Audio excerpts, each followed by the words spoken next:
আমরা চারিদিকে এটাই শুনি এবং বলিও যে গুণটাই আসল, রূপটা নয়। বা এমনভাবেও বলা হয়ে থাকে যে রূপে কী বা এসে যায়, গুণটাই তো আসল।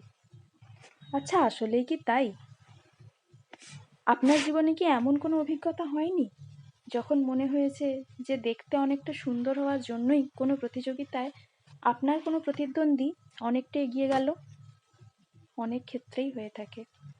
একজন শুধুমাত্র তার চাঁদপানা মুখটার জন্যই এমন অনেক কিছুর জন্য সিলেক্টেড হয়ে যায়, যেটা যোগ্যতার বিচারে অবশ্যই আপনার পাওয়ার কথা ছিল। সেটা হতে পারে কোনো এমএনসিতে, কিংবা কোনো প্রতিষ্ঠানে, বা অন্য কোনো জীবিকায়, কিংবা সাংসারিক কোনো ক্ষেত্রেও। অবশ্যই সব ক্ষেত্রে নয়, কোনো কোনো জায়গায়। আচ্ছা, আপনার বাড়ির ছেলের জন্য যখন পাত্রী খোঁজেন, তখন আগে গুণ দেখেন নাকি রূপ? যাই বলুন না কেন, আমরা প্রত্যেকেই রূপ দেখি, তারপর অবশ্যই গুণ দেখি। এই জন্যই বলা হয়ে থাকে সুন্দর মুখের জয় সর্বত্র।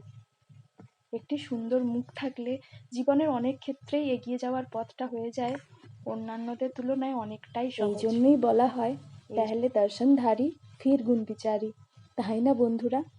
যদি ভিডিওটি ভালো লেগে থাকে, লাইক করো, শেয়ার করো, চাইলে পেজটি ফলো করে দিও। সবাই খুব ভালো থেকো, টাটা।